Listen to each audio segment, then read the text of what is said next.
Hora da Verdade, devocional de 22 de fevereiro. Filhos amados e servos inúteis.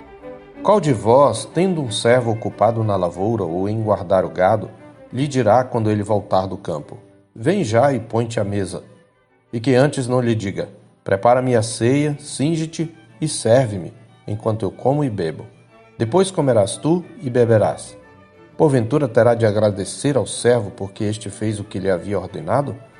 Assim também vós, depois de haverdes feito quanto vos foi ordenado, dizei: somos servos inúteis, porque fizemos apenas o que devíamos fazer. Lucas 17, de 7 a 10. É por meio de Cristo somente que os pecadores podem ser transformados de inimigos em filhos de Deus. Como está escrito: vindo, porém, à plenitude do tempo, Deus enviou seu Filho, nascido de mulher, nascido sob a lei, para resgatar os que estavam sob a lei, a fim de que recebêssemos a adoção de filhos.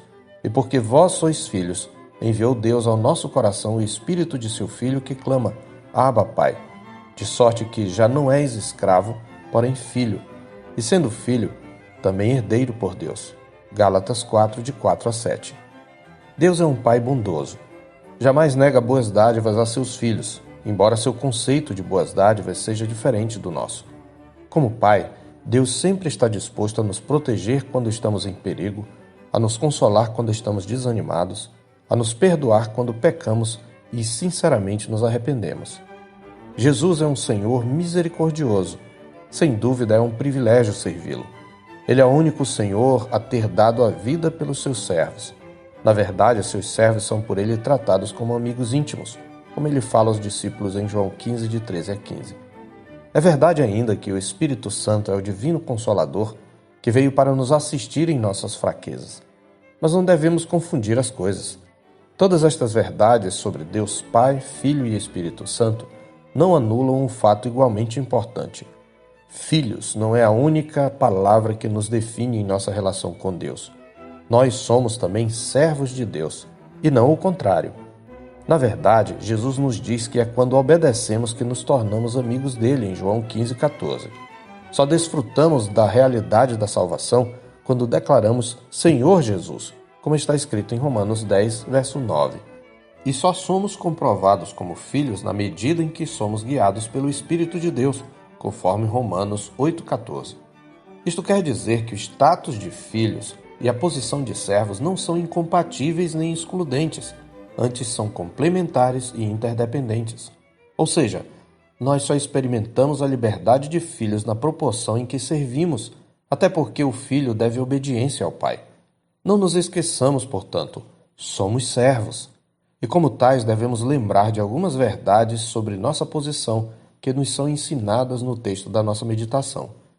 Em primeiro lugar, o servo deve obedecer sem questionar. Não cabe ao servo dar qualquer desculpa quando o Senhor lhe dá uma ordem. Ainda que a obediência lhe custe a vida, o servo obedece, porque sabe que não pertence a si mesmo, mas ao seu Senhor e dono. Em segundo lugar, o servo coloca os interesses do seu Senhor acima dos seus próprios. Primeiro vem a vontade do Senhor, depois os interesses do servo. Como isto tem implicações em nossa vida? Tome-se como exemplo o modelo contemporâneo de oração.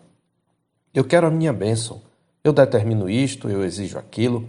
Não é isto que esta parábola de Jesus em Lucas nos ensina. Antes, na oração modelo, Jesus nos orienta a ter outras prioridades. Santificado seja o teu nome, venha o teu reino, faça-se a tua vontade. Esta é a oração de um servo. Em terceiro lugar, o servo deve estar pronto para qualquer serviço a qualquer hora. O servo não pode se dar ao luxo de relaxar. Deve estar sempre de lombo cingido e candeia na mão, esperando as ordens do seu Senhor, como o Senhor diz em Lucas 12, 35.